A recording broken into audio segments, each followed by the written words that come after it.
रविवार की अगर प्रदोष पड़ जाए, कौन से दिन? रविवार की प्रदोष के दिन ये प्रयोग अवश्य कर कर देखिएगा। ज्यादा बार नहीं करना है, केवल एक ही बार करना, बाबा उस स्वयं कृपा करेगा। अपने मंदिर में कभी ऐसा योग लगे आपके जीवन में कि आप जिस व्यापार को आपने करा उस व्यापार में आपको फल नहीं मिला, फिर आपने व्यापार चेंज करा, फिर बदल कर देखा, फिर उस व्यापार को कर कर देखा, उसमें फल नहीं मिला, फिर आपने वापिस व्यापार को बदलने का विचार किया, तो हमारा निवेदन रहेगा उस व्यापार को बदलने से पहले एक काम जरूर कर कर देखो। 3 स्थान पर बेलपत्र को चढ़ा कर देखिएगा। अगर आपको लगे कि मैंने व्यापार बदल लिया, एक बार बदला, कई लोग ऐसे भी होते हैं जो पैसा इकट्ठा करते हैं, धन एकत्रित करते हैं, और कोई व्यापार ऐसा कर लेते हैं जिस व्यापार में धन चले जाता है तो वो धन वापिस नहीं आता, महाराज, वो व्यापार का धन वापिस नहीं आता, तो बड़े दुखी होता है कि भाई मेरा गया हुआ पैसा नहीं आ रहा, मैं बड़ा कष्ट में हूं, मेरा खुद का ही आ जाए ना तो मैं निहाल हो जाऊं, मेरा अपना ही नहीं आ रहा जो गया हुआ है, तो मैं क्या वर्णन करूं उसको, क्या करूं। उनके लिए भी ये प्रयोग, ये शिव विद्येश्वर संहिता का ये भाव बड़ा सुंदर है महाराज। आप व्यापार पर व्यापार बदल कर देख लिए, धन भी हमारा कहीं डूब गया, आ नहीं रहा है, तो प्रयास करना। 3 स्थान पर चढ़ाई गई बेलपत्र हमें सुख का अनुभव करा देती है, बहुत ध्यान लगाइए। पहला, अशोक सुंदरी की जगह। अब ये बेलपत्र जब भी आप चढ़ाएंगे तो रविवार की अगर प्रदोष पड़ जाए, कौन से दिन? रविवार की प्रदोष के दिन ये प्रयोग अवश्य कर कर देखिएगा। ज्यादा बार नहीं करना है, केवल एक ही बार करना, बाबा उस स्वयं कृपा करेगा। अपने मंदिर में, अर्थात अपने घर के पास कोई मंदिर हो, शिवालय हो, देवालय हो, जहां शंकर भगवान विराजमान हो, शिवलिंग हो, ऐसी जगह पर अवश्य करें। हमें कहीं दूर जाकर ये प्रयोग नहीं करना है, अपने अपने शिवालय, अपने जो घर के आसपास में शिवालय हो वो। एक बेलपत्र अशोक सुंदरी वाली जगह। अब उसको अशोक सुंदरी की जगह पर भी चढ़ाने का तरीका क्या है? जब हम बेलपत्र चढ़ाएंगे तो उस बेलपत्र को चढ़ाते समय आपकी जो बेलपत्र की डंडी है, वो बेलपत्र, रविवार प्रदोष के दिन का ये उपाय है महाराज, ये बेलपत्र की जो डंडी है, इस डंडी का भाग शिवलिंग की ओर होना चाहिए। ये जो डंडी है, इसका भाग अशोक सुंदरी पर जब चढ़ाएंगे तो शिवलिंग की ओर इसका भाग होगा महाराज। दूसरी, बेलपत्र को जब हम समर्पित करेंगे, जया, विषहरा, शामरीवारी, दौतली, देव, मान लो जलाधारी ऊपर नहीं है शंकर जी के, तो उसका स्मरण कर कर 5 कन्याओं का नाम लेकर, जया, विषहरा, शामलीवारी, दौतली, देव, इनका स्मरण कर कर शंकर भगवान के शिवलिंग पर बेलपत्र रखेंगे। बेलपत्र कहां रखना है? आप अगर यहां बैठे हो तो आपके विपरीत में डंडी का मुख होना चाहिए। ये बेलपत्र की जो डंडी है, इसका मुख आपके विपरीत में हो। आप यहां बैठे हो तो डंडी उधर होगी, आप इधर बैठे हो तो डंडी का मुख इधर होगा, आप उधर बैठे हो तो डंडी का मुख इधर होगा, आपके ठीक विपरीत की ओर डंडी का मुख हो। ये 2 जगह बेलपत्र समर्पित करने के बाद, तृतीय बेलपत्र शिवलिंग की जो जलाधारी है, जहां पर भगवान शंकर का शिवलिंग रखा है, वहां स्पर्श कराकर, केवल छुआना है, स्पर्श कराकर बेलपत्री के पेड़ के नीचे ही कोई कंकर हो, कोई शंकर हो, या कोई मिट्टी का ढेला हो, नी हो, तो वहीं मिट्टी को थोड़ी सी ऊंची कर कर एक बेलपत्र बैठकर इस बेलपत्री की डंडी जड़ की ओर, मतलब जो वृक्ष होता है उस ओर इस डंडी का मुख होना चाहिए। ये 3 रविवार के प्रदोष के दिन शंकर भगवान पर चढ़ाई गई बेलपत्र से हमारा गया हुआ धन भी पुनः आने का रहता है और हमारा जो व्यापार बार बार बंद हो रहा है, शिव की कृपा से एक बार चालू तो चालू हो ही जाता है, शिव तत्व को जाए। और निवेदन है सब भावों से करना है, हृदय चित्त आनंद जो विषय। प्रदोष के दिन प्रदोष काल में लगाया गया दीप, प्रज्वलित करा गया दीप 5 स्थान पर फल देता है। प्रदोष के दिन प्रदोष काल में लगाया गया दीपक 5 स्थान पर फल देता है। पहला स्थान, अगर हमको या हमारे परिवार में किसी को काल सर्प दोष है तो हमारा प्रदोष का लगाया गया दीपक कहीं पूजन मत कराओ, वो दीप जलाने से ही काल सर्प दोष समाप्त होता चले जाता है। दूसरा स्थान, पितृदोष। अगर किसी ने कह दिया कि तेरे घर में पितृदोष है, तेरे घर में, कई लोग बता देते हैं कि तुम्हारे घर में, कई माताएं पूछती हैं मेरे घर में बेटा नहीं, मेरे घर में 3 बेटी हो गई, 4 बेटी हो गई, 5 बेटी हो गई, बेटा नहीं है, बेटा नहीं, तो किसी ने कह दिया पितृदोष है। अब तुम शंकर जी की पूजन कर रहे हो, शंकर जी पे जल चढ़ा रहे हो, शिव की स्तुति कर रहे हो, तो किसी किसी की यहाँ 3 बेटियों के बाद, 4 बेटियों के बाद, एक माता ने तो लिखा है कि उसके यहाँ 2008 में उसके घर में लड़की ने जन्म लिया था, या 2008 में उसके घर में बच्चे ने जन्म लिया था, लड़की। उसके बाद फिर लड़की ने जन्म लिया और उसके बाद उसके घर में कोई पुत्र का योग नहीं बना। तब उसने प्रदोष के समय पर शाम को दिया लगाना प्रारंभ करा और 2008 में बच्ची जन्मी थी और अब 2024 में उसके घर में लड़के ने जन्म लिया। कि प्रदोष काल का लगाया गया दीपक, प्रदोष काल, प्रदोष के दिन, प्रदोष काल का जो दीपदान होता है वो सरल नहीं होता, वो सहज नहीं होता।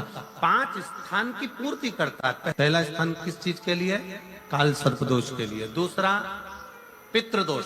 कैसा भी तुम्हें कोई पितृदोष बता दे, कितना भी तुमसे कोई कह दे कि तेरे घर में पितृ का दोष है, तेरे घर में ये दोष है, अगर आप प्रदोष के दिन, प्रदोष काल में, अर्थात सूर्य अस्त के समय के 2:45 तक का जो समय होता है, 2 घंटे के समय का, उसके अंतर्गत अगर आप प्रदोष काल के समय में भगवान शंकर को दीप लगाने के लिए अगर पहुंचे हो तो वो आपको फल देगा ही, पितृदोष का निवारण होगा ही। चाहे तुम कुछ करो चाहे मत करो, वो पितृ की शांति करा दे।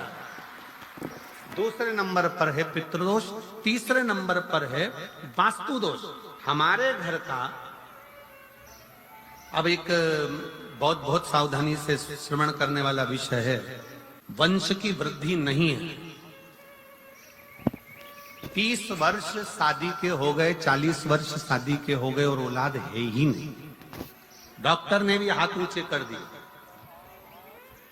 टेस्ट पे भी करवाया, IVF करवाया, सब कुछ तुमने करवा लिया, तो भी औलाद नहीं है। तब आखिरी में एक काम चालू करो, प्रदोष का दिन दोनों पति पत्नी व्रत चालू कर दो प्रदोष का, और प्रदोष काल में शाम के समय जाकर एक ही दिए में 2 लंबी बाती जानते हो ना, रुई की लंबी कपास की बाती 2, और दोनों बाती एक ही दिए में रखकर पति पत्नी दोनों उसको प्रज्वलित करना प्रारंभ करें। बाबा संतान देकर ही रहेगा, औलाद आएगी ही। दीप की जो बाती में अंतर आ जाता है, एक गोल बाती में और लंबी बाती में अंतर आता है, बहुत अंतर आता है। पितरों के लिए गोल बाती का प्रयोग बहुत कम होता है हमारा, देवी जी के लिए, माता रानी के लिए, जगत जननी के लिए गोल बाती का प्रयोग बहुत कम होता है हमारा। ध्यान रखिएगा, एक पितृ के लिए, एक जगत जननी जगदम्बा दुर्गा भवानी के लिए गोल बाती का प्रयोग कम होता है, लंबी बाती का प्रयोग ज्यादा होता है। क्यों? क्योंकि हमारे घर की कुल देवी और हमारे घर के पितर हमारे वंश की वृद्धि करें, इसलिए लंबी बाती रखी जाती है, जिससे हमारा वंश बहुत लंबा चले, बहुत उन्नति की ओर बढ़े, इसलिए लंबी बाती का प्रयोग किया। शिव महापुराण की कथा कहती है 5 जगह पर हमारा जलाया गया एक दीप जो प्रदोष के दिन प्रदोष काल में लगाया जाता है, 5 जगह पर भारी पड़ता है। पहले नंबर पर जम के बोलते जाओ, काल सर्प दोष। दूसरे नंबर पर पितृदोष। तीसरे नंबर पर घर का वास्तु दोष। हमारे घर में कितना भी वास्तु दोष है, कोई ने कह दिया यहाँ बाथरूम नहीं बनना थी, यहाँ पर शौचालय नहीं बनना था, यहाँ सीढ़ी नहीं बनना थी, वो सीढ़ी वहां बनना थी, ये सीढ़ी वहां बनना थी। तुम पूरा घर तोड़वा के देख लो, उसके बाद में जैसा वास्तु वाले हैं वैसा करा कर देख लो, उसके बाद भी तुमको शांति नहीं मिले तो समझ लेना कि तुम्हारे घर में अब वास्तु दोष तो तुमने दिखाकर समाप्त कर लिया, फिर भी वो समाप्त नहीं हो रहा। तो प्रदोष काल का लगाया गया प्रदोष के समय का दिया आखिरी में वास्तु दोष को भी समाप्त कर देता है और उसमें भी फल प्रदान करता है। काल सर्प दोष, पितृदोष, वास्तु दोष। चौथे नंबर पर 1 रुपया कमाया, 1.25 रुपए खर्च हुआ, पैसा आया गया। ये चौथे नंबर का व्यापार में थोड़े दिन दुकान अच्छी चली, थोड़े दिन बैठ गए, थोड़े दिन काम चला, थोड़े दिन बैठ गए, गाड़ी चली थोड़े दिन फिर बैठ गए, अर्थात हमारी फैक्ट्री थोड़े दिन चली फिर बैठ गए, कहीं ना कहीं तकलीफ, थोड़े दिन खाते थोड़े दिन रोते वाला चल रहा है। तो प्रदोष काल का प्रदोष के समय का दिया इस दुख को समाप्त कर कर रेगुलर एक जैसी सांझी, एक जैसी लक्ष्मी की वृद्धि करते चले गए। प्रदोष काल का। और 5वें नंबर का प्रदोष काल का दिया, प्रदोष समय का दिया 5वें नंबर पर रोग का निवारण का। रोग निवारण।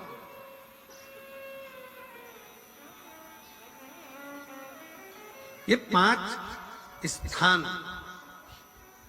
जो बताए गए हैं प्रदोष काल के दिन, प्रदोष के दिन दीप प्रज्वलन के। प्रदोष व्रत का इतना महत्व है महाराज। ये प्रदोष व्रत होता क्या है? प्रदोष व्रत का महत्व क्या है? शिव महापुराण की कथा कहती है शंकर भगवान का प्रदोष का व्रत, अर्थात चंद्रदेव को जो क्षय रोग हो गया, बीमार पड़ गए, शरीर गलकर नीचे गिरने लगा, तब देव ऋषि नारद ने भगवान चंद्र को शंकर भगवान के पूजन का विधान बताया।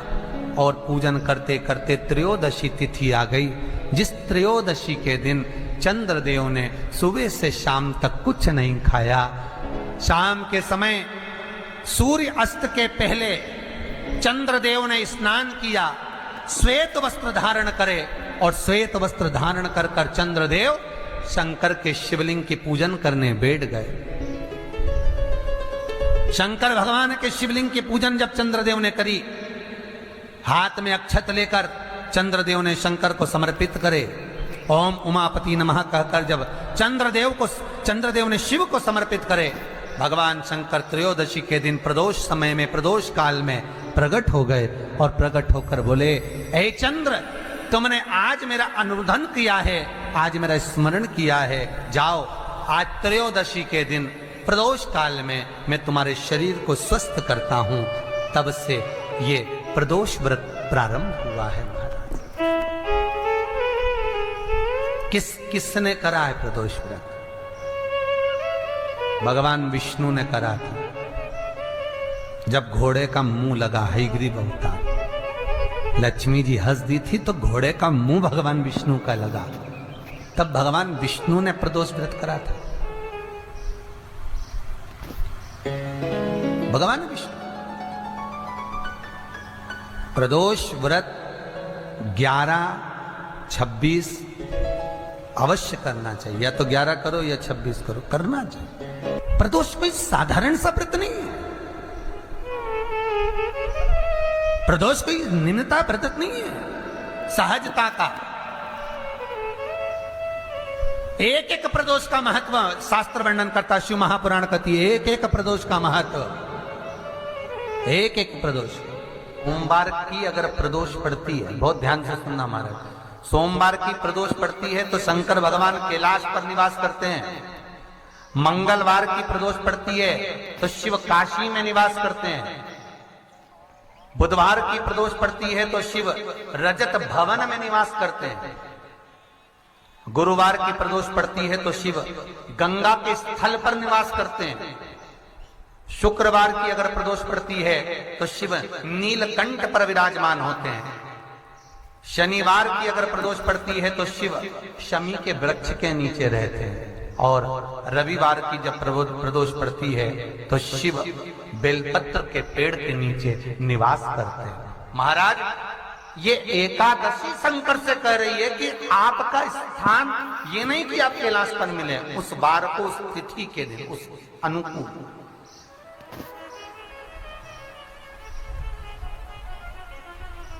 हमारे यहां कहते हैं सोमवार की जो प्रदोष पड़ती है वो इच्छा पूर्ति करती है, मंगलवार की प्रदोष रोग से मुक्ति देती है, बुधवार की प्रदोष कामना की पूर्ति करती है, गुरुवार की प्रदोष शत्रुओं का नाश करती है, शुक्रवार की प्रदोष सुख और शांति देती है, शनिवार की प्रदोष संतान का सुख देती है, और रविवार की प्रदोष जो काम दुनिया में कोई नहीं कर सकता वो अचूक फल की प्राप्ति रविवार की प्रदोष करा देती है। महाराज ऐसी प्रदोषों का नियम वर्णन किया चाहिए। भगवान कहते ठीक है तू थोड़ी देर खड़ी हो। एकादशी सम्मुख खड़ी हुई, पार्वती जी ने जिस अंगुष्ठ का जल पीने के लिए लिया था हाथ में, बस पीने ही वाली थी, शंकर भगवान ने वही हाथ में जल लेकर एकादशी के हाथ में उसको देकर कहा ले, ये मेरे द्वारा निर्मित एक व्रत है जिसे त्रयोदशी के दिन तूने मांगा है, मैं तुझे देता हूँ।